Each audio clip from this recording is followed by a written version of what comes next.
BruCast episode number 4. And for today's episode, we have a good friend of mine, Jonas. And okay, he's here. Let's bring him. Uh, Hi, Hey Jonas. everybody, glad to be here. Thank you for having me. Thanks for being here, man. It's a pleasure. It's my pleasure. Uh, for those who do not know, we work together actually. We do. But I actually would let you introduce yourself, Jonas. How about that? Yeah, okay, yeah. As you already said, my name is Jonas. I work at Bruno's company at Gaming Mind Studios. And there I work as a game designer and narrative designer. For those uninitiated, basically that means I take part in thinking and creating the game systems and also the game story, characters, missions, and and everything that's adjacent to that. All right. I like that you said that you work at my company. It's not my company, but yeah, we work together. And so, for how long do you work as a game designer? Actually, In my current position, I've been working 2 years, and before that, I've done a couple of months of internships and okay, side hustles. So, but I would say it's now 2 years. 2 years. Okay, and if I'm not mistaken, you work in this title, this huge title, Iron Harvest, right? Yes, yeah, I did my internship on that title as a game designer, and yeah, that came out some time ago, and I was really happy to see that it did really well. Yeah, it's a great game. I never played, but I saw the concept art of it. I saw some gameplay of it, and everything looks nice. Looks Yes, really great. Yeah.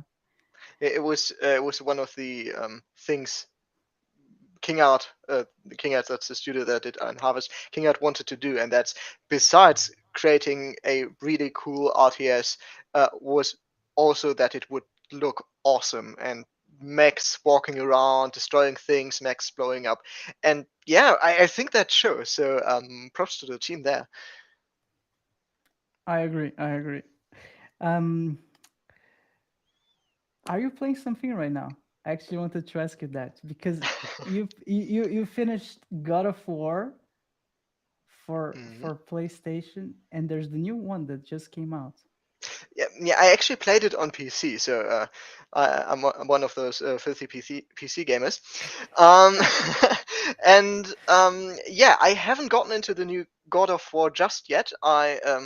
Because it's only PlayStation, I'm kind of waiting for it either to be on PC or for me to get a PlayStation. So whatever happens first. So I haven't gotten into the new one yet. So what I've been playing for the last couple of weeks, what I've just been playing before I came on to talk to you, was the game RimWorld. It's a colony Yeah. simulator, and yeah, it's the game with my most hours spent. I think it's approaching 650 now. Uh, and recently there was a DLC, so I've gotten back into the game via that. Yeah, you told me crazy stories about this one. Yeah, you can do some wild stuff in this game. um, so I want to ask you this one. Would you say that all the games you play, like they become like experience and influence you in your work, in your daily work as a game designer? hmm Would you say well, so?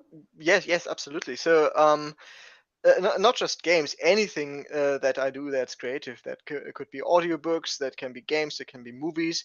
But of course, in my function as a game designer, it is always beneficial to know how different games work and how Yeah. other designers may have solved certain design problems you might encounter, even if the game is really not similar to what you're doing right now. So, but you can still take inspiration from something like God of War to the game we're working on right now, which is a train simulation game, Railway Empire 2. Are we allowed to say it? Yeah, it's public. It's been announced. Everyone, buy Railway Empire 2. That's our this whole Wishlisted, wishlisted. wish list is not out yet. Yes. It will be out next summer, so go check out our game. Turns out this whole podcast is actually just a promo for for Railway Empire. Yeah, you're right. Um, do you have a favorite game designer? A favorite game designer? Oh, that's hard. So I think if I go just by charisma, that would be Jason Vandenberg. He did like a huge number of talks for GDC and DEFCOM and all these sort of things. He used to be creative director at Activision and Ubisoft at different points in his life, and he's like this big dude with this huge beard, and he's just awesome. So if I grow up one day, I want to be like Jason. With the beard and everything. with the beard and the charisma, hopefully. What's his name again? Jason Vandenberg Vanderberg. with Even a his name. yeah, even his name is super cool. I'm looking for pictures. I just oh man, for some reason it just shows me pictures of Greta Thunberg. What? Wait, let me send you the name. Jason. Okay. Here you go. Jason. It's not the easiest name to spell. Okay, now I see his picture. Okay, guys, yeah, that. Oh, I know him. I know this You do? guy. I forgot about his name. So he worked on this fighting game. For Uh, Honor. For Honor, yes, yes, and there's even a Netflix documentary about Yeah. him, right? It's mainly about him, mainly. Yep. Yeah, I Yeah. know So him. just going by charisma, that's Jason. Other than that, well, the designer of my favorite game, Ty and Sylvester, would be up there. So I even have his book right here. So he's the guy that came up with RimWorld and is still developing it. So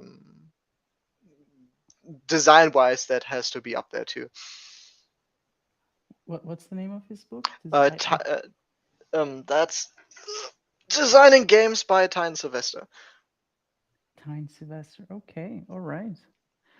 What what's the m- what's the most attractive thing about his game designing skills? What did you say is the So biggest lesson? he set out to create a story generator with the game RimWorld, something that like an engine that creates stories that emerge from its interlocking set of mechanics.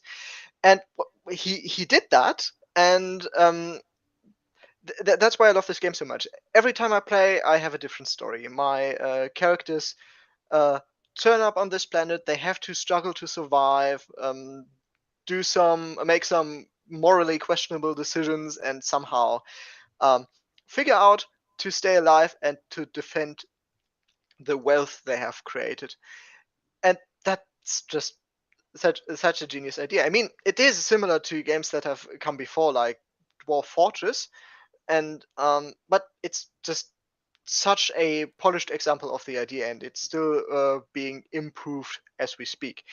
So right before I came on, I read a blog post by Ludion, that's the company that makes RimWorld, that they're going to, well, make another free content update, marrying all the player feedback to the DLC that was recently released, and making, well, improving, basically, making the experience better.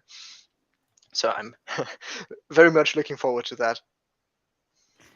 The way I never play it, so but the way you describe it makes me think a little bit about Minecraft. And why is that? Because in Minecraft, it's basically Lego, right? You can Hmm. play for forever. You can create any type of story, and you can just immerse yourself in this story. So I think the term is replayability.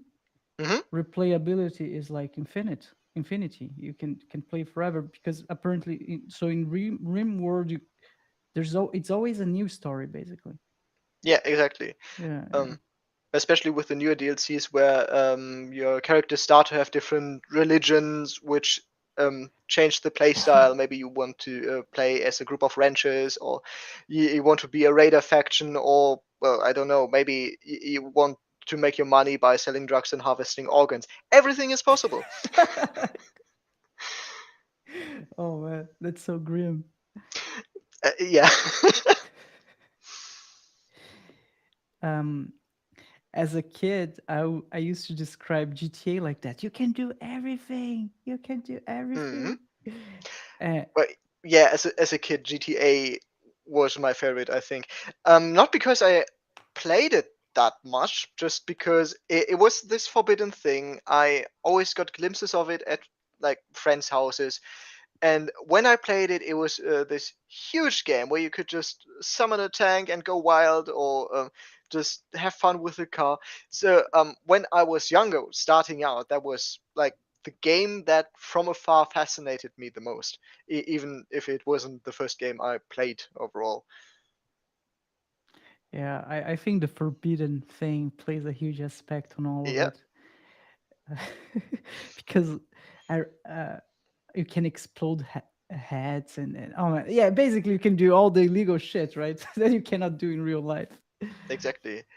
Especially when you haven't played the game yourself and only your friends Yeah. talking about it, and in your childlike imagination, you build up this huge picture of what's possible in this game and what they have done. It was, it's really an experience there. Which one did you play the most? That would have been GTA San Andreas, I think, but not when it came out. Just a couple of years back when I was on holiday at a friend's place and they had it. So I spent a lot of my holiday time playing the game with them. On PC. No, no, that was PlayStation. Okay, I don't want to say anything wrong, so I will just say PlayStation. I I don't think know which one. PlayStation 2. I think Could the be, second could one. be. Yeah. So you used to play on console. There you go. I catch you. Not on my own console. Oh man, I have good memory. But the one that I played the most, I think, was GTA Vice City, the one on Mhm. Miami. You know that was the one that I played the most. But oh, and recently there was this huge GTA leak, right? First, Oh people yeah. didn't know it was a leak, and then turns out it was a leak. It's crazy. It's crazy because I mean, those games they made so much money. It's like this secret project. It's like the I don't know how to describe it. It's like the new iPhone. You know, the new iPhone. I think it has the same level of secrecy. It's Mhm. so much secrecy around those games. Yeah, but there's a reason because when it was leaked, many of the fans were like, well, this doesn't look good. What are the devs doing there?" And well, newsflash: games don't look good while they're being developed. So there is a reason why you see very few early development pictures. But like, if you trying to get into the games industry, that's kind of what you look for. You're trying to Yeah, figure out how the process works, how to get there. yeah, yeah. And those companies they have stock market as well, right? And if the Hmm. public has a negative perception of their product, their stocks go down. Exactly. And yeah, it's crazy. But you just touched a little bit on the cycle, the game development cycle. So maybe you could talk a little bit about that. Hmm. Um, let's say a newcomer in the game industry, someone who wants to wants to join the game industry. Um, what are the frustrations, unexpected frustrations that they can encounter like in the beginning? Oh, well, um, I guess the first and biggest frustration you would encounter as like someone wanting to go into the industry is, well, these jobs don't pay well. So yeah, you have to come to grips with that if you want to work in the games industry. We are not unionized. jobs don't pay well. Depending on where you go, the working conditions aren't too great. And I'm not just talking about comparison Germany versus US. I'm talking also within Germany. And you have to understand this, and then you can start on working at trying to work at a company that is a bit better in terms of how they treat their employees. But still, it's not a career you get rich in, unfortunately. I guess it's the price for an industry where many people want to work in, because hey, I'm working on games. It's fun. It's more fun than um, like doing systems for a banking company all day. Yeah, I agree. I agree. The passion plays a huge role in working in the game industry. Yeah, and that's unfortunately something that's exploited by some companies. So you have to find a way to marry that. Take care of yourself, but also be able to live that passion. Yes, yes, I agree. Hmm. Yeah, the passion and I would. So we both work in the game industry, right? So what I would also say is the passion and also an understanding that it's work. It's work. I think a lot of young people they just join the game industry believing that they will just play Well, the whole day. it might also be a part of it. Like recently, I had to drag Bruno to test the campaign I wrote. um, but yeah, it's not playing all day. Usually, you just well, I do have I think approaching 500 hours in Railway Empire 2 now, but most of that I've spent looking at the map I've been building and trying to figure out how to improve it and how to balance it. I have been playing some to test my campaigns out, but then it's not playing something new every day. It's playing the same 5 hours of gameplay over and over and over again to figure out how to make it better and how to better guide players through it who might not know what you want them to do. So as a design, it's great if you have a picture in mind what the desired experience is. But if the audience doesn't get that, if they get stuck at something stupid like I can't find my train station, for example, that's a huge problem, because then they will never experience what you had in mind for them. So the most of my playtime has been put on trying to figure out where these usually non-obvious points are, and sometimes they're obvious and you've just been looking at the problem for too long. So that's why sometimes I need to get colleagues like Bruno to test my stuff for me, even if they have other stuff to do, like drawing awesome pictures. Thank you. Yeah, it's a pleasure to play the game because I mean, um, we're all developing the game, but we all necessarily don't play the game, right? We are each one individually doing our work, but we don't normally don't stop and actually play and see the combined results, right? The the game, yeah. And you need to play in order to find all those problems that you talked about. So would you say that part of your job is to make the game fun? Yes, absolutely. Yeah. Um, so first I try to come up with something that's fun, and there what I said earlier, movies and games, and oh, you have your cat in the background.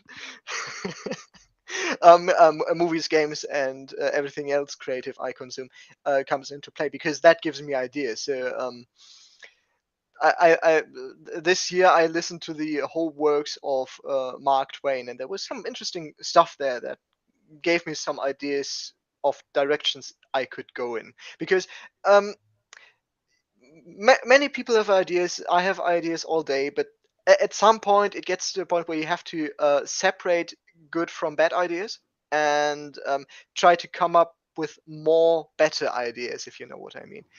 Um, and so that's where like inspiration comes in to give you a starting point, a direction you can go in. And once you've come up with something that could be fun, then you really try to make it fun by working on it, looking at the tasks you created for the players to complete, seeing i- is it nice? Is the player always doing something a bit different? How's the pacing? And so, yeah, even with with the story part of my job, that is a huge concern I spend my days with.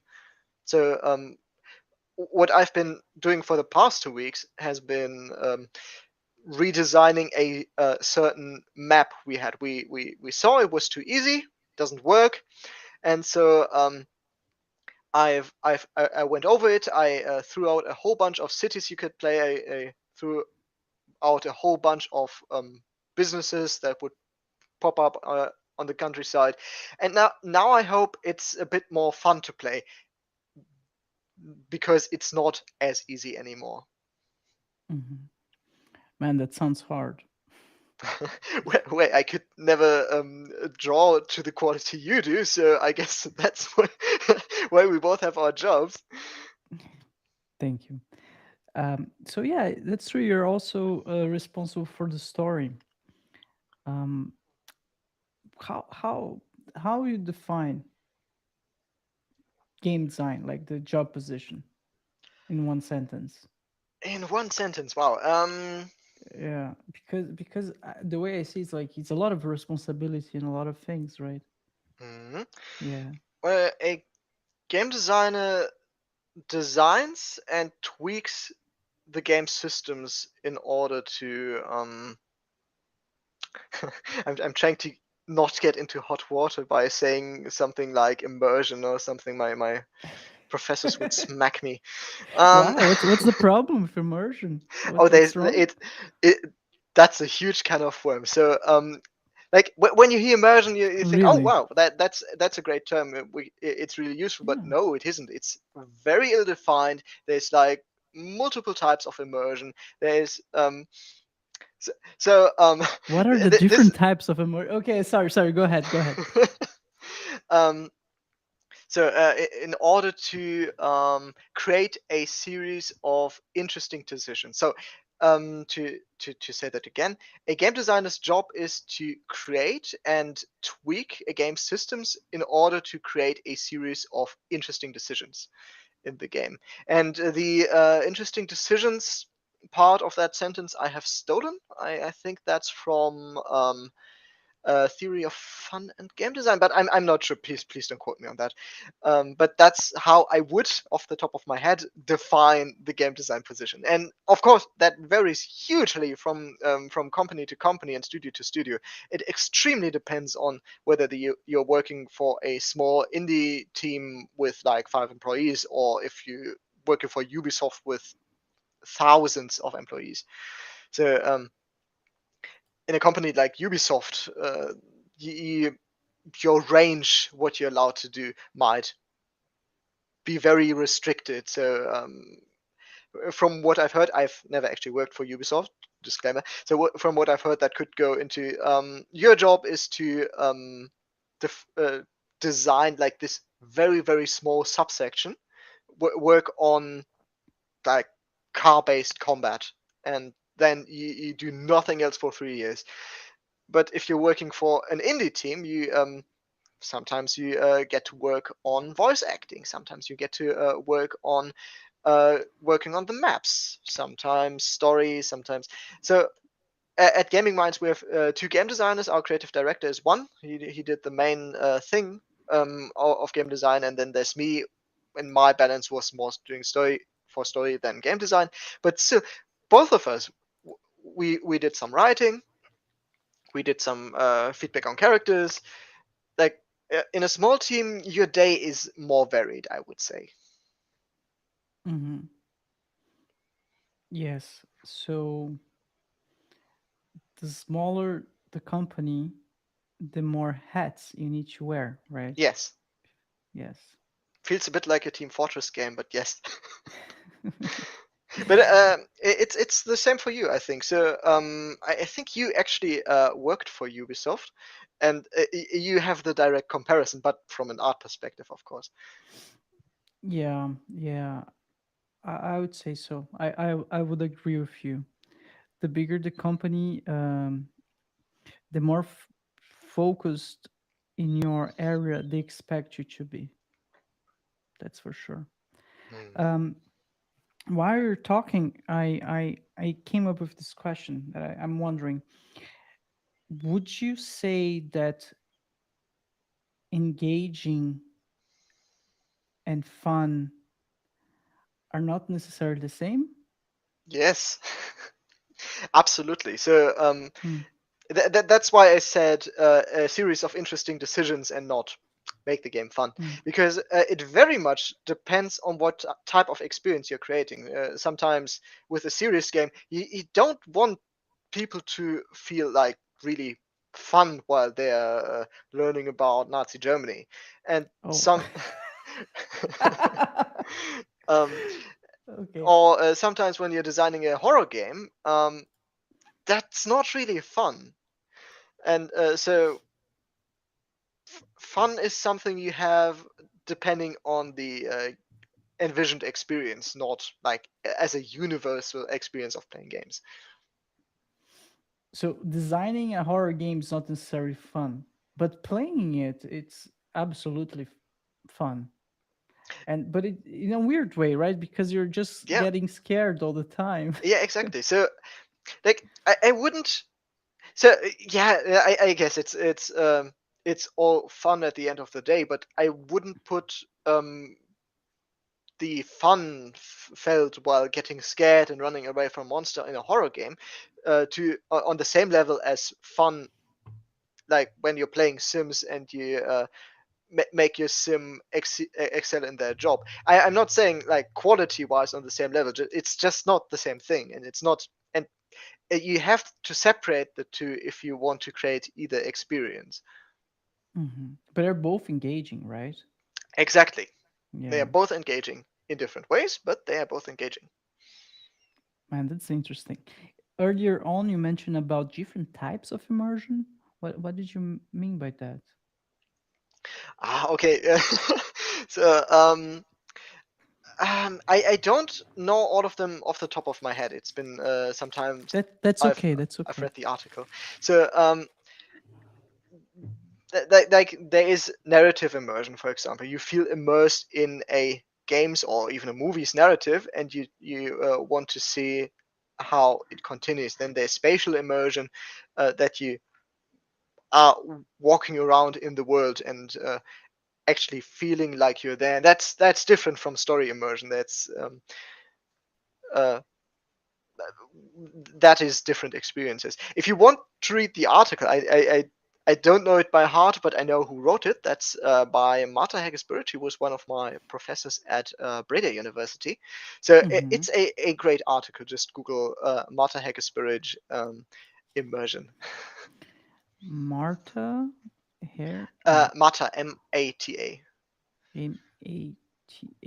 immersion. Okay, let's take a look. That's interesting. Oh man, I don't know how to write her name. I'm sorry. Game design. Ah, Let's look for Mata okay. Learn game design tricks to keep players immersed in a story. At GDC Europe, longtime game designer Mata Haggis. That's the Haggis, one? yeah, yeah.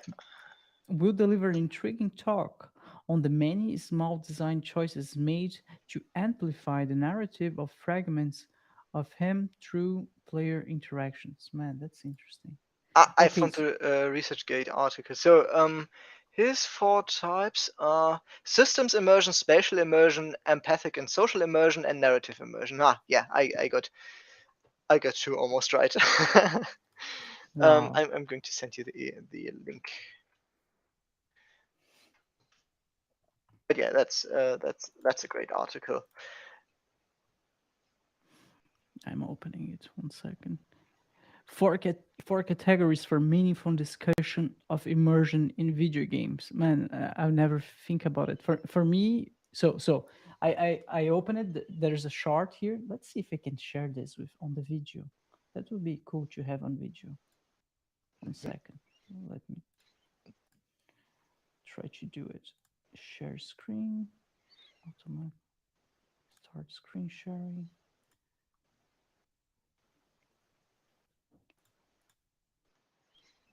Right. Okay, he wants me to restart my computer. No, not gonna Oh no. happen. So we're not sharing the screen today, guys. Um, but I can go through the four categories real quick. So there's Mhm. systems immersion, spatial immersion, empathic social immersion, and narrative sequential immersion. So those are like different ways that you can basically hook the player into the game. Yeah, for me, the most important So, one there would be empathic and social immersion. I'm mhm. going to read out the definition: an emotional connection with the characters or social context of the game. uh, Jonas, And one second, one second. Your mic is breaking. oh no, is it getting better now? No, it's popping. Okay, how about now? It's still popping. Okay, I'm sorry. Sorry about that. What what you could do, sometimes it works. You go into settings, Yes. audio, and then you turn on and off echo or noise suppression.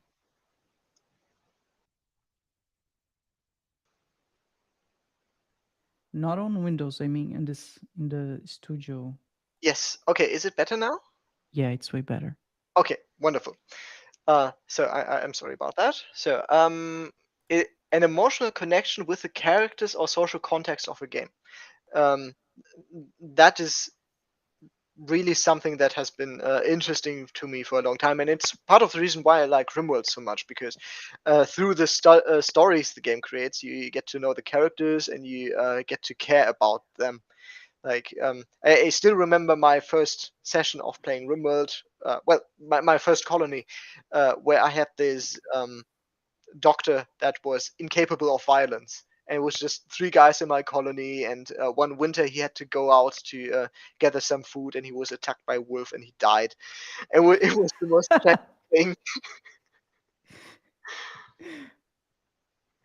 That, but so that's also a system immersion, right? Because oh no, you didn't make any choice at that moment. It just No, happened to you. Okay. exactly. So he went out. I realized he was being attacked by a wolf. I tried to get him home. I tried to send my other two colonists to help him, but they were too late. And so there wasn't anything I could do at that moment to save him. I could just um, witness his death and then bury him afterwards in a sarcophagus. I would say God of War. It's also like that. There's a lot of empathic emotion, right? You're Hmm. connected with the characters. Exactly. So Yeah. I don't think it's a big spoiler to say that there is father-son conflict in the game, Yeah. and sometimes you really feel like, oh man, Kratos, be more nice to your son, and sometimes you just a chase you little shit.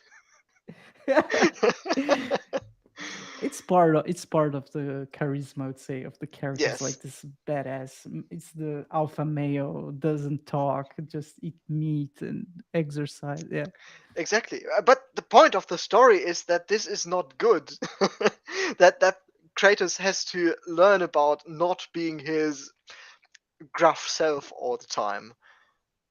And Yeah. yeah, that's something really you get through social immersion, just engaging with the characters, thinking about what they're doing in the context of their world, and feeling like, oh yeah, maybe he shouldn't act like this. Or maybe I in this situation would act a bit differently. Yeah. Yeah. For sure. I know you haven't played The Last of Us yet. I've seen a let's play of the first one. I haven't played the second one yet. Oh, you seen it? How did you like it? How was it? Very cool, very interesting. It's been a couple of years. It's wow. Back when I was watching let's plays on a regular basis, that's so long ago. um, but yeah, I really enjoyed the experience, even though I just saw someone else play it. And What was your? Oh, sorry. Go ahead. no, I was pretty much done. What was your favorite part of it? I guess the giraffe. Seeing the giraffe pop out and Ellie being really happy to see it, and it was this beautiful moment. Yeah, I think it's one of my favorites as well because the whole game is very frenetic, right? It's very action based and a lot Hmm. of high intensity events happening. And for one moment, there's bliss. For one moment, there's like calm, and you feel it as a player. You feel it. It's amazing. Yeah. Yep. Oh, You're nice. being watched from the background. Yeah. Yeah, and I could say that The Last of Us for sure it's one of my favorite games, and now I understand why. It's all based in this empathic immersion, and it's really fun to start thinking about your favorite games and how they fit into those four categories. Exactly, and Um, that's why it's really unproductive as a game designer to just talk about immersion, because it can be all these different things. And mm, when you say immersion, you might mean something very different than when I say immersion, and so that's why I like this article so much. yeah, would you say that AR and VR are immersive? Hmm. Um, Hmm. Depending on what you mean, yes. Well, they can be powerful tools to create a certain type of immersion. Hmm. Also a certain types of experience. Like mobile, they have different strength and weaknesses that are necessarily different from like console or PC. So yeah, I wouldn't say they're better. Like, I'm not really interested in playing VR games. It's just not something I want to do. It's very a lot of work to set up, and then the experiences I have had with it were very they were fun, but not something I want to play on a daily basis. What did you play in VR? I played Super Hot, of course. I played Hmm. a game where you shoot robots basically. I've of course played Beat Saber, and I played um a game by Neurogames at Quo Vadis in 2019, and I don't. It was Mars something something. Um, yeah, and it was fine, I guess. So I've played a Beat couple. Maybe I've just not found the right VR experience yet. Beat Saber's great. Oh Every yeah. time that I played, I'm just sweating and yeah. But I know what you mean. It's a lot of setup. You need to prepare everything. You need to be standing the whole time. Most of I don't know any VR game that you can play like sitting. I don't think there is one. Hmm. So it's a lot of investment. Of course, also the price of the VR headset itself. Absolutely, exactly. Yeah, yeah. What I saw some companies doing is I think Samsung was doing that.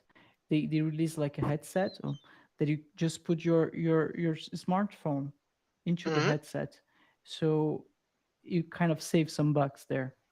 Yeah, exactly. Yeah, yeah. But then it feels kind of off-brand and cheap. So like, but I mean, for me, it's the same reason why I haven't gotten a PlayStation yet. It's just so expensive, and I don't have a television. So that gets even worse. And I need a computer for my work. So I have a computer already. So I just play games on Steam and call it a day. But I do want to get a PlayStation and a Switch. There are some games I cannot play on PC that I have to get a Switch for. Mario, Zelda, Fire Emblem actually. So Fire Emblem. Yeah. I am really into these um tactical experiences, and I've played a lot of XCOM 2 too, and there's just not enough of those. Sometimes I feel an itch to play something tactical board game, board based. A couple of years ago, I sunk a lot of my life into the Breach. If you haven't It's a played board Into the game. Breach, is Oh, no, sorry, I meant like this, like I do mean a video game, but like this field with squares. You put your characters on. oh wow! It looks like a board game It in does. in a sense, yeah. It has this really, well, I don't want to say simple, but small maps where you're trying to manage your mechs in a certain way, and it's extremely fun. I really enjoyed my time there. I used to play a game like that on the Nintendo DS. Nintendo DS was an amazing console. They had so many titles with the use of the touch screen. And I remember I used to play back in the days a game called Prince of Persia. Whatever, I don't remember the whole title, but it was action based exactly like this. Hmm. I agree, they don't do enough of those, Jonas. Yeah, exactly. Yeah. Um, yeah, I'm also looking forward to at some point in the future the sequel to Hollow Knight getting released. Oh Hollow Knight yeah. 6 song.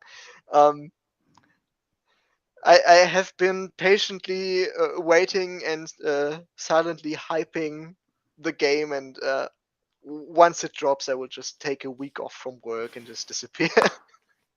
And the best thing of it is that it's research material, right? Yes, just There you submit go. everything for taxes.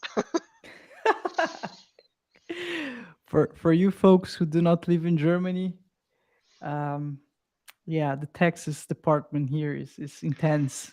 It's fun, I would say. Would say it's Yeah, fun feeling the taxes. no, it was a joke. You Well, can do one thing mine.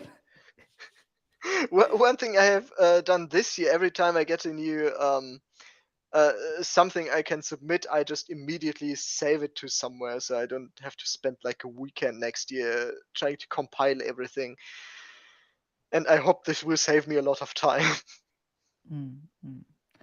So what do you do exactly? You like screenshot it or you? Usually, when you purchase something, you get an invoice, and so Yeah, then I save the invoice, and when the time comes, I will go through them all, put them in a Excel sheet, and figure out how much money I can deduct.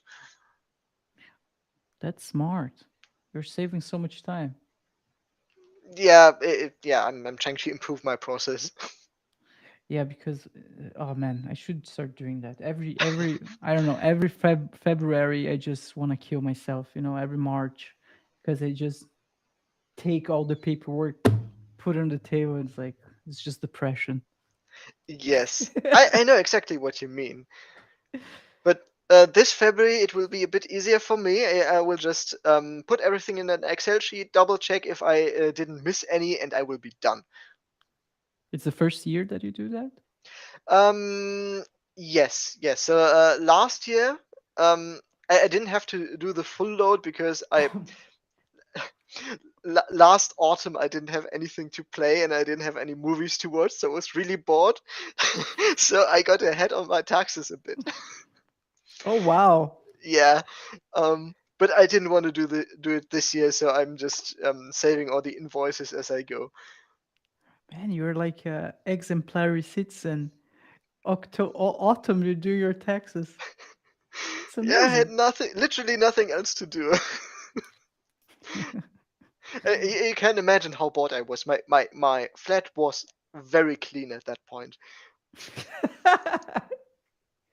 Did you watch this movie? So we were at work the other day, and you received the movie. I forgot what's name, man. The DVD from this guy with the hat, Oh yeah, Daniel something, right? I did. I have it here. Oh, you have it on hand. I have it on. I had it up here, and then I thought maybe don't put it up there for the podcast. Um, yeah. So why I have this movie is because Daniel Kübelberg on this photo kind of looks like my Facebook profile photo with the top hat and the long hair. Um, and so for shits and giggles, I bought the movie. I can of course submit it for taxes. Um, and I watched it last week, and it's just horrible. It's so bad. It's so incredibly bad. In a good way or like No, no? no.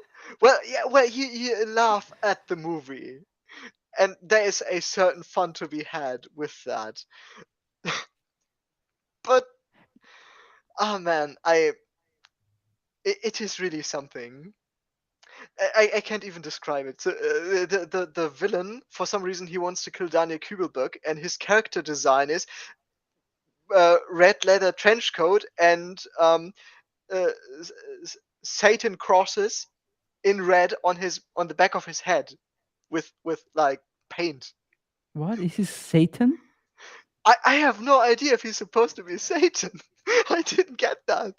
But like he has three of those. He has one here, one at the very back, and one on the other side. Shaved into his hair. Oh my god, man. it, I can lend you the movie if you want. Oh, I'm good. I'm good. Thank So I watched it with a friend. I think alone I would have had to get drunk to get through it. But man, it was so bad. Oh man, this is. I mean, it's a part of German culture, y'all. Absolutely. Germany is not only well the usual things like Second World War and so forth. There's also Daniel. What's the name of the movie? Kübelberg. Cuba Book. There you go, folks. Daniel Cuba Book.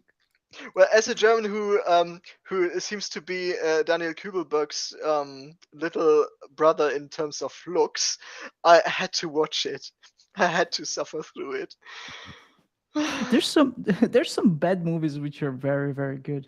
Yes. Like The Room. Have you watched The Room, I have not yet. I have to. Jonas? It's I've seen so many clips of it. I might as well have watched it. But this we movie could is. put it on a movie night at the office one of Yes, these let's days. do that. So I was talking with the other guys, and we were considering actually move the movie night from the last Donnerstag, the last Thursday of the month, to the first one. Mm-hmm. And this way we could have a movie night at the office in December. Yeah, that would be fun. Yeah, and then we could watch The Room, of course, Mm-hmm. and something else.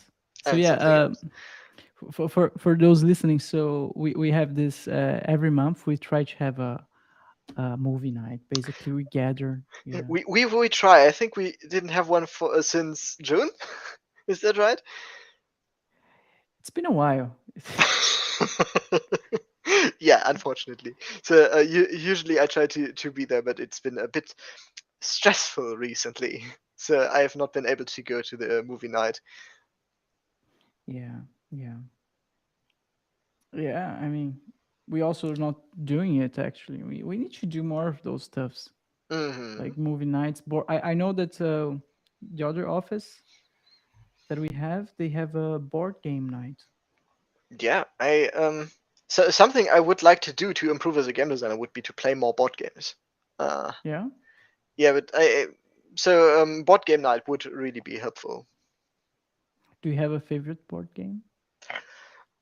Do you consider pen and paper board games? I feel that if I answer yes, People are some going to hate you. people, yeah. So Well, okay.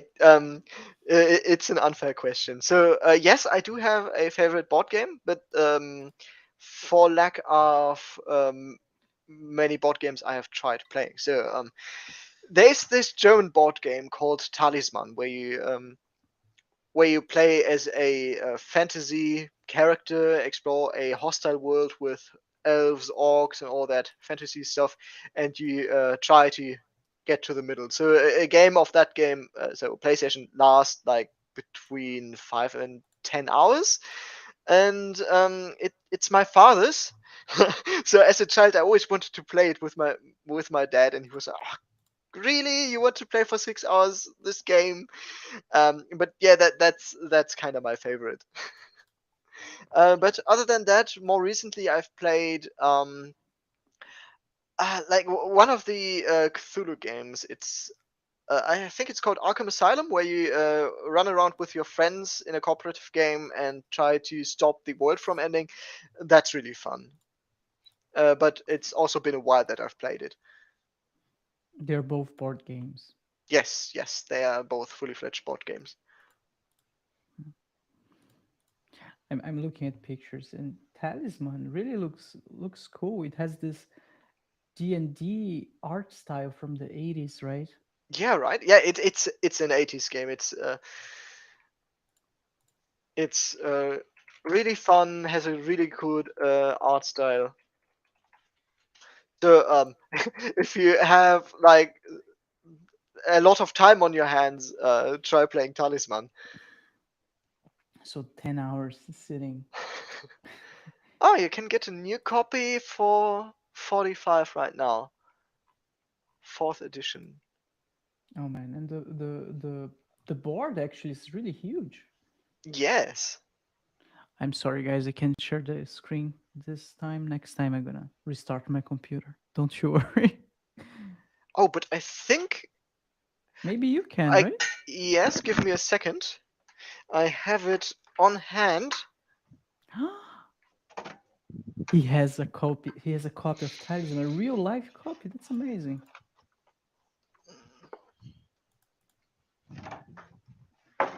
I think this might be the first edition. On Amazon, you can get the fourth. So.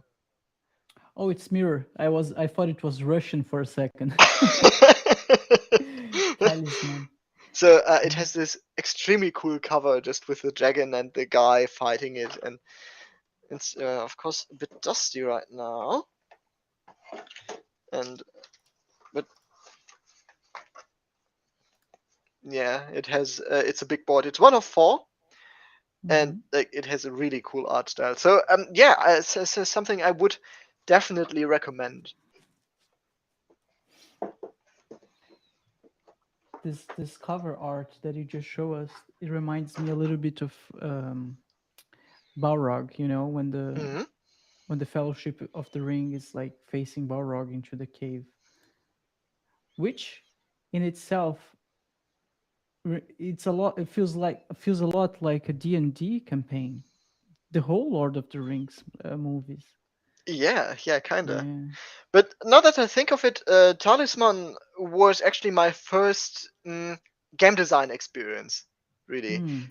Because when I was young, like I think around 10, my Mm-hmm. dad and I would create custom event cards and items for the game and just uh, put them in and play with them. And, I have some really fond memories of that. And so I guess that was really my first designing experience, other than the um, well stuff I did in Age of Empires 2's world editor.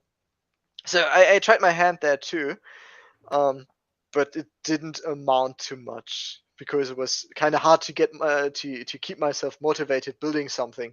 Um, well, Age of Empires 2 might be the first game that I owned that I played. I think I was 6 then, 6 or 7, and so I spent a lot of time with that game. For those who don't know, it's a real-time strategy game, and it's been re-released as a definitive edition, which is just great. At some point, I have to play through all the campaigns again. We have one one colleague at the studio who is a big fan of the game, uh, You and do. who still plays it.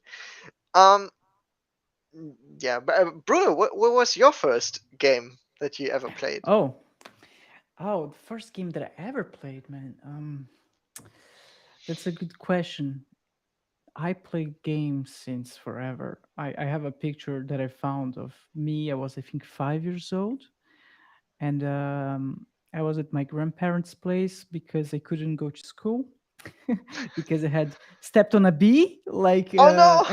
Amber Heard's dog. You know, the Amber Heard's dog. I stepped on a bee, so I had stepped on a bee, and I I was just at my grandparents' place playing video games for one whole week. And I had this nice picture of me with the Nintendo 64 controller playing Banjo Kazooie. I think Mm, that's a classic. Yeah, that's a classic. yeah. Yeah. I think the very first game was Age of Empires 1. I played at well, I watched a friend play at his place. Um, but I also grew up with the Harry Potter games, so the movie tie-in games on PC. Harry Potter 1, 2, 3. I love them. 4 was a huge disappointment. 5 was better but still lame. 6 I really liked that you could walk through the whole of Hogwarts, and I really hope. I'm counting on it that Hogwarts Legacy will have something similar. And yeah, I'm I have considered not buying Hogwarts Legacy, but I think I do have to, even though I don't want to support a JK. Um, I think my nostalgia will triumph there, and I've been craving a gameplay Harry Potter experience for 15 years. It's been six.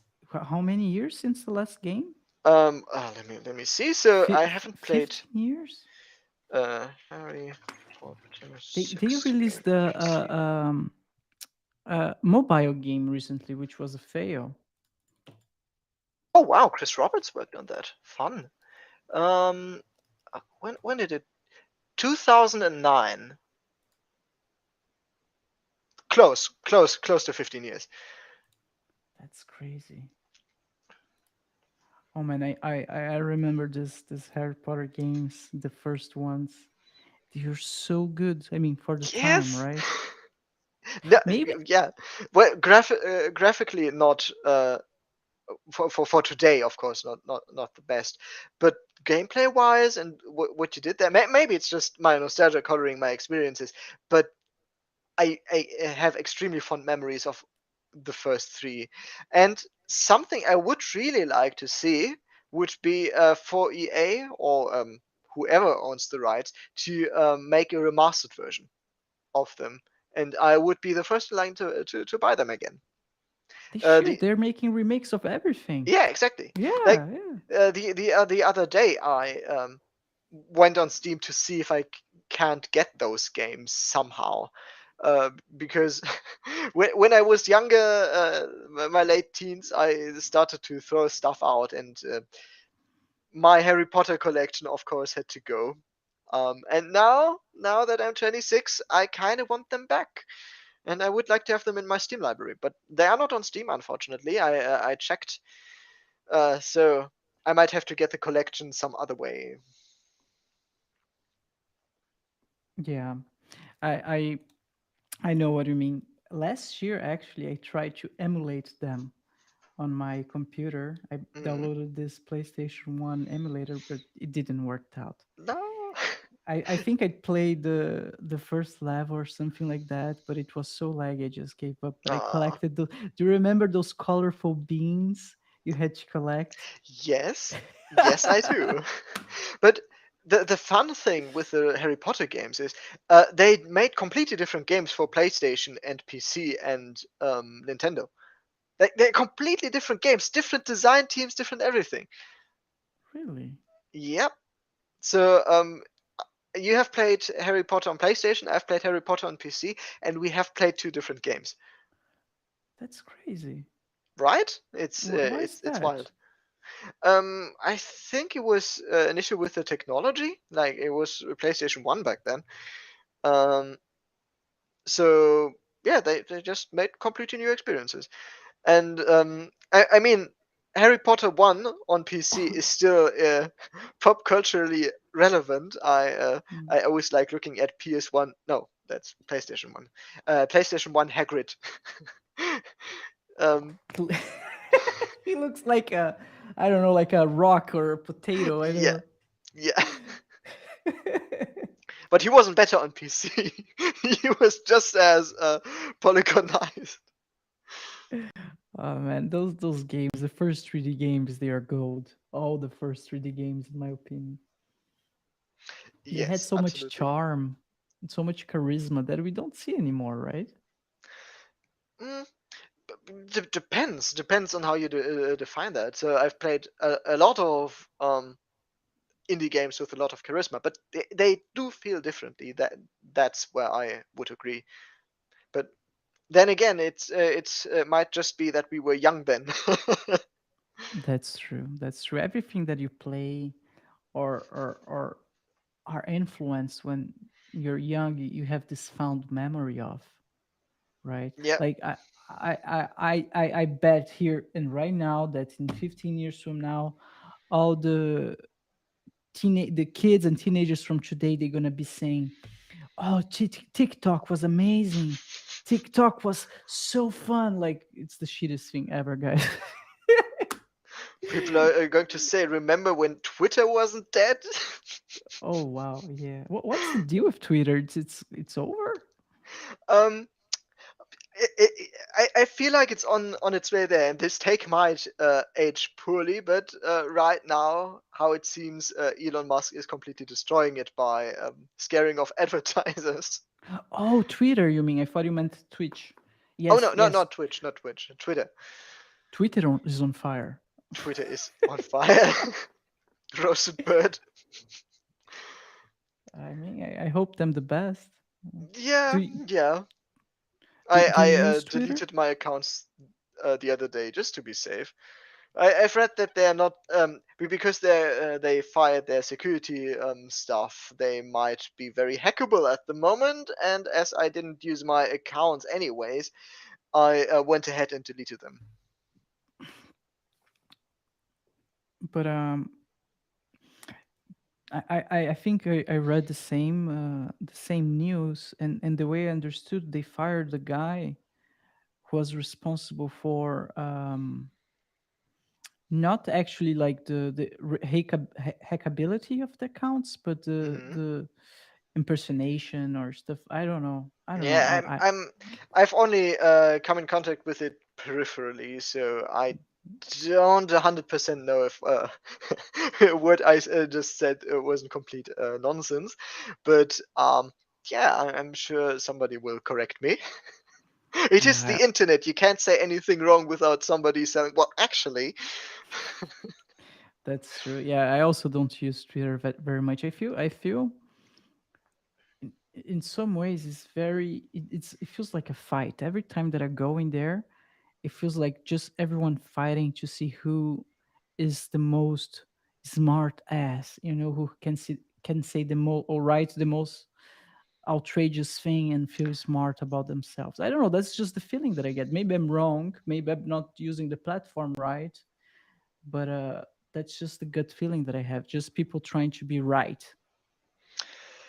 Yeah, unfortunately, it's like that with a lot of discussions on the internet. Just not people trying to understand points and maybe challenge their opinion to make a better one. Just trying to make everybody see my opinion is the right one, and that's a bit unfortunate.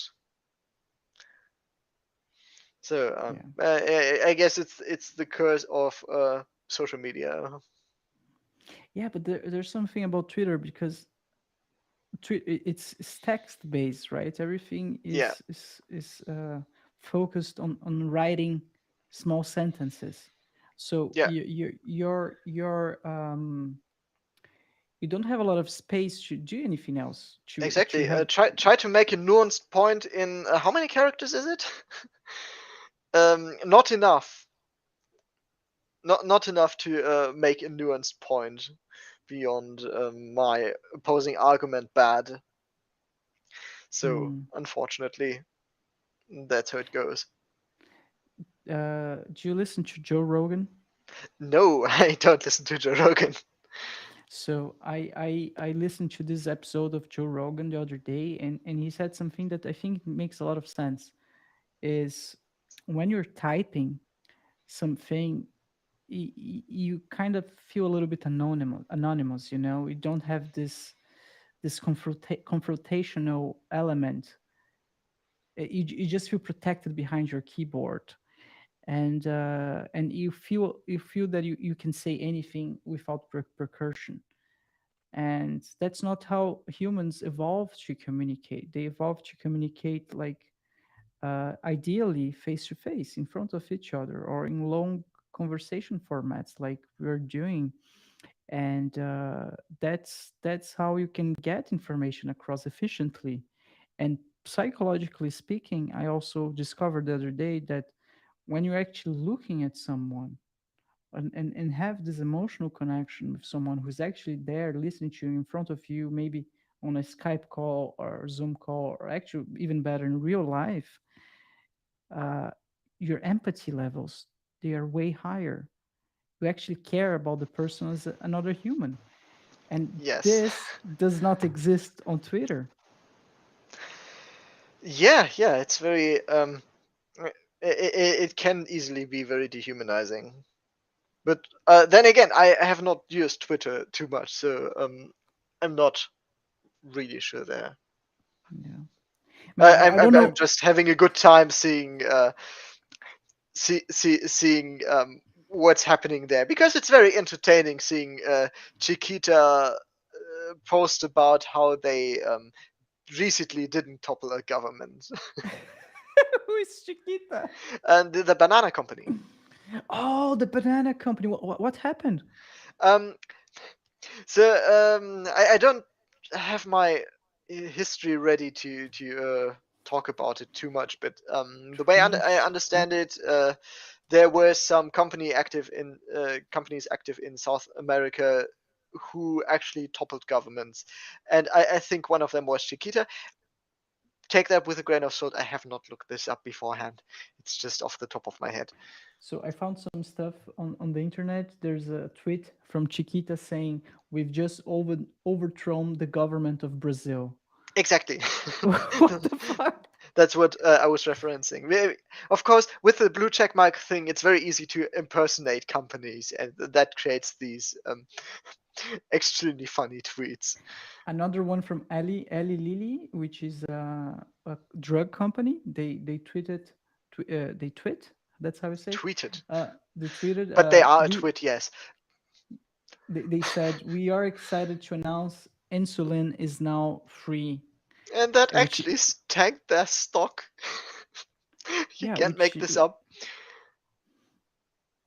Elon, get this shit together, man. I mean, Or not, I'm it's very entertaining. nah, come on. I think he has good intentions, and he's trying to do what he feels is better, is the best, and Mm, does he and though? I'm not sure. I think he just wants to make money and um proliferate his image as like this genius business person who is also maybe a who is interested in the good of the world, which he is not obviously. Or he wouldn't like fly to a destination that would be 30 minutes away by car. Um, and then he wouldn't oppose public transport. No, he wants to make money. That's his only mo. And he got into this hot water with Twitter by trying to cultivate his persona, his public perception, and that way he got into hot water. He tried to get out, but then a court was like, no, you have to pay Twitter now, and that's how this whole mess started. And of yeah. course, the guy knows nothing about running a social media company. um Making money for sure, I agree. Like that's every businessman goal, it's to make money. That's the first one. And also like do not know how to run a social media company. That's I agree. That's also true. But he also didn't know how to land rockets, right? And that's something, and that's something that I would like to point out is that his approach is try and error. He try and error again and again and again, and he has this really fast iteration cycles. And it's working on the rocket company, but I don't think Yeah, but that's been working on Twitter. yeah, and you know why? For the rocket company, he had a bunch of very very smart engineers that built the rocket for him. That he could say, well, we built a rocket, even though he had nothing to do with building the rocket. Um, but for Twitter, he fired all the people who knew their shit. He fired a bunch of people because before he knew what they were doing, and then he had to approach them again. Please come back. We mistakenly fired you, and Did he? Did he yeah, yeah. I think rehired people? he rehired people. He tried to. I don't know how successful he was. Like, if Twitter fired me, I wouldn't want to come back to work for Twitter when Twitter came crawling back. Um, so I don't know what changed. Maybe he has surrounded himself with too many yes men at this point. But uh, for, especially these mistakes he made, if you think like a couple of minutes about the implications of that such a decision might have, like selling the verification check mark that companies use to be recognizable and be immediately recognizable as the real deal, selling that to anybody for $8, you don't have to try that to realize it's a dumb idea. So yeah, we will see. It's extremely entertaining at this point, and maybe he will get his shit together. Maybe he won't. Gizmodo wrote an article on Monday. Musk's Twitter looks to rehire some of the staff it booted last week. Exactly. Elon Musk has had to walk back some of his, oh wow, 3,700 staff cuts after the company reportedly realized it needs some of those exit staff to make Twitter profitable. So from an exterior point of view, from where I stand, looks like um, he just fired a lot of people without a lot of thought. Exactly. Like, he Yes. didn't have the opportunity to think about that because he immediately went ahead and fired a bunch of people. All right. Yeah. That sounds a little bit. Um, what would be the right word? Um, Rash? Not Rash. not business savvy, I would say. Hmm. Maybe. Yeah. Very. Oh man. What's the correct word for that? He's just act a lot of without a lot of thinking, right? Yeah, And again, I think that worked.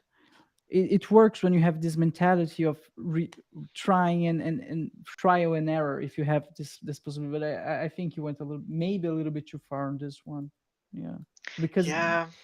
when it I comes to products, so let me make my point. When it comes to uh, products, like putting the check mark and then taking the check mark, okay, I think it works great because like he's proving his ideas on the go. But then when it comes down to human workers and their jobs, maybe that's it's not only his products, like other people's livelihood, you know, that yeah, may be a little bit too exactly. harsh. Like, Yeah. I mean, as a game designer, I am really in favor of fast iteration and Yeah. the whole fail faster mentality. But you have to think about what you try there, because if one of the options is, hey, let's try to light the company on fire, and if it makes more money, then that's just not the best. You can see beforehand how that might have a negative impact. Yeah, yeah, for sure. uh I'm sorry, I'm playing with the camera here. uh yeah, that's for sure. But I don't think his intention was to just um, put the company on fire. Because if you like it or not, the guy he owns so Tesla, SpaceX, the Boring Company. What else? He worked for Neuralink. Neuralink. So I think that he has an idea more or less how much employees a company should have and how much revenue this company should make. And I think that that's my perception is that he got on Twitter and he saw, okay, Twitter has this revenue, but it has way too many workers for this amount of revenue. And maybe from his experience he just thought that's too much people. We can make a business work with this amount of people.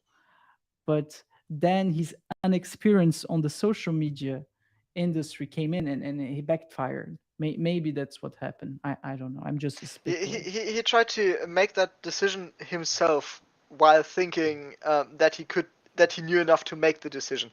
Uh, confidence level um, correlates with not knowing enough about the topic. It's called the Dunning-Kruger effect, and that might be at play here. And I'm not saying that that only Elon Musk fell prey to the Dunning-Kruger effect here. Even knowing about the effect doesn't mean you're immune to it. Everybody does it. It happens to everybody. But if you the CEO of a multinational huge company and one of the richest people in the world, you can pay people for their expertise and then consider your decisions before you take them. But Yeah, I guess that's why it's been so entertaining to watch, because you expect something different. You expect actually sound decisions from somebody who has made these extremely successful companies. Like the guy made PayPal. PayPal is a great business model. You expect him to make sensible decisions, and then he goes ahead and lights the company on fire, and everybody's laughing at him. he's on god mode now. He's just playing around. That's what he's doing. That's what it feels like, right? He's just like, just let's play. Let's have fun with Yeah, buying this exactly. company. Yeah. Yeah, well, we'll see what happens. But I guess play stupid games, win stupid prizes. Hmm. I still have my Twitter account. I don't use it that much, but I still have it. I like to. Yeah, I hope your podcast didn't get too political there. No, that's great. That's great, man. We can talk about anything. I brought you on because you're a friend of mine, and Mm-hmm. I'm having fun. And we can talk about Twitter as much as we want. Do you use Facebook? I do use Facebook. I do feel like a 50-year-old man when I go on there, but I do have my Facebook. I Why? don't use it. I just go on there and sometimes I read discussions because I have nothing better to do. Why? Um, I Why? guess I'm when you joking. when you're I'm sitting at joking. the bus stop and just oh well, I might take out my phone. Let's see what's new on Facebook. I do feel older also when I use Facebook. That's weird, right? So many old people using Facebook. Yeah, exactly. I mean, other than that, I just have LinkedIn, and that's actually useful to me. Except for people cold calling me, trying to sell me something, offer me a job, or get me to hire them. So that's one of the less less comfortable ways to interact with LinkedIn. But then again, at least as a guy, I don't get any unsolicited flirting attempts. So that's nice too. Jonas, I want to switch the subject real quick. Hmm. I'd like to ask you. I would like to go back to the game design stuff for a second, um, because I'm just I take notes while we're talking, and at one moment you mentioned about your father, and I'm very interested about that because you said that one of the first games that you played or board games was with your father, right? Hmm. And Talisman, and Exactly. and you guys used to create cards for the game. Yes. So Yeah, exactly. we went out, had some ideas. They weren't the most like original ideas on the planet. Like we went ahead and put in Dementors from Harry Potter and various items and everything basically from something we have read. I think the cards are still in there. I think I can show them Really? to you. Yeah, I never put them out because I do look at them with a lot of nostalgia. Oh yeah, here they are.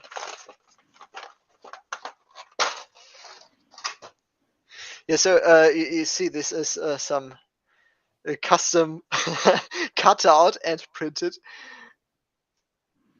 So we made That's these in cool. Word, and then we printed them out and we cut them to shape.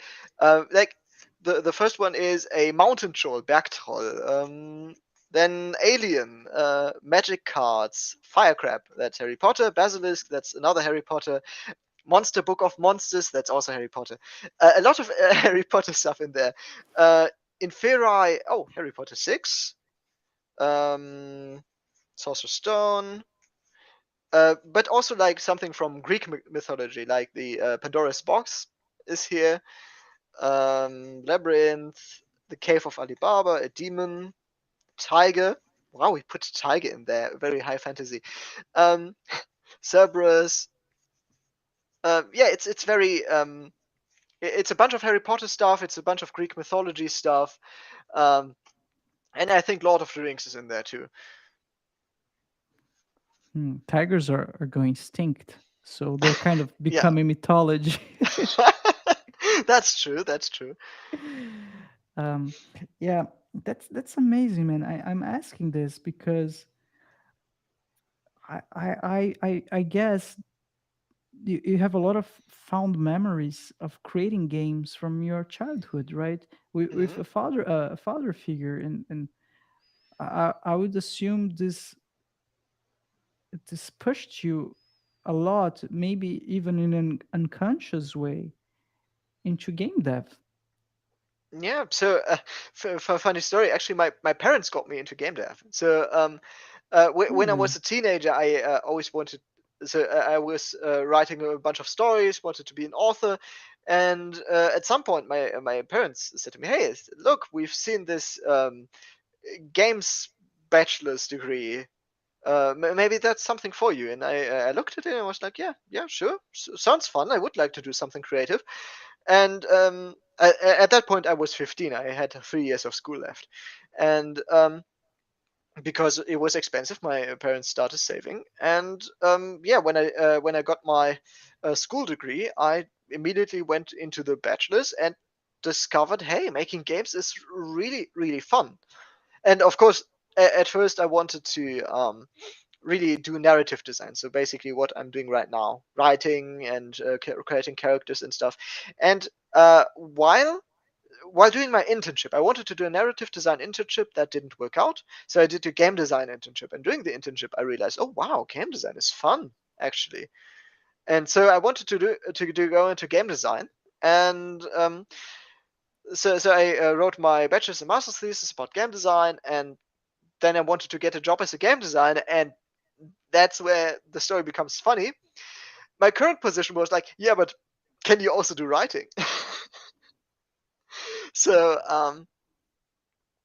yeah, it all started with my parents discovering the bachelor's degree, actually. Man, that's amazing actually. My That's really really nice. Most of my friends from sorry, go ahead. Yeah, one fun detail I just remembered. So in my memory, the cards I Hmm. created with my father, they're like this big, and then Hmm. I took them out and was surprised how small they are. So You got that goes bigger, to show man. I got bigger. Oh man, so that's funny. Most of my friends from I went to game design game development university, and most of my friends there, they were there against their father's will or parents' will. Oh, it's very common for at least as far as I know that parents they do not want or support their sons or daughters Yeah, especially when into it's game. creative. Like do Yeah, anything creative. Many parents say, are you sure you're going to make money off that? Um, and yeah. that's a bit unfortunate. And But go ahead. then again, you won't get rich in the games industry, so they might have a point there. But then again, money is not the most important thing. It's doing something you like with your life. And maybe I'm talking from a very privileged position here, but I can just um, if I don't like what I'm doing right now, I can try to switch it up and do something else to shape what I want to do in more of the direction I would like. And it's a good thing right now. I don't have anybody that depends on me, so I can just do what I want and find the best way around there. Mm, yeah. And you didn't study it in the US, right? I didn't. So So no student loans. no student loan. So any any person from the US listening to this, considering where to study, it might be cheaper coming here and living here for 3 to 4 years, paying like as a non-EU student, you have to pay student loans when you come here, but they are less than what you would pay in the US, Mhm. or at least comparable. And so it is from my perspective very worth trying to get into a games program here. I actually know somebody who did that. So when I was doing my master degree at Breda University, I lived in a dorm with I think he was an American guy, um, who did exactly that. He came to Breda to study games, and I think he should be done by now, or at least in his last year. So hi, Will, if you're listening to this. Hi, Will. So he's from the US? I think he was from the US. I think there was something else going on, like also a Dutch citizenship. I'm not sure. It's been already a couple of years again, but yeah, he was from the US. Hmm. Yeah. Yeah. I I really admire a lot of the US nature and a lot of things from the US. The US, there's so many good foods in the US, a lot of great companies.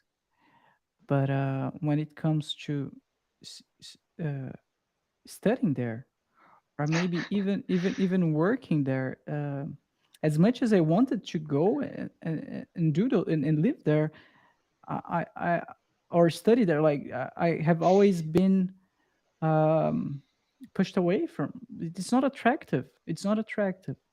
There's this whole student loan thing, and that's the study part that was not attractive to me. And working part is in the game industry, at least, No the worker layoffs. protections. It's not the best. I remember when Telltale Games died. I remember reading stories about people being hired, moving to where Telltale Games was, and then on Friday of the same week getting their notice. Well, pack your stuff, you're fired. No notice. No notice, and Yeah. that's something that is possible in the US, unfortunately. So when I was 15, I went actually for a year abroad, and I considered going to the US, but I ended up going to Canada because there was one story that really turned my parents off the idea of sending me to the US. So a couple of years before me, there was a German exchange student in the US. So he was unfortunately a bit drunk, and he went into an open garage where there was beer, and he got shot and Oh. died. What happened to him?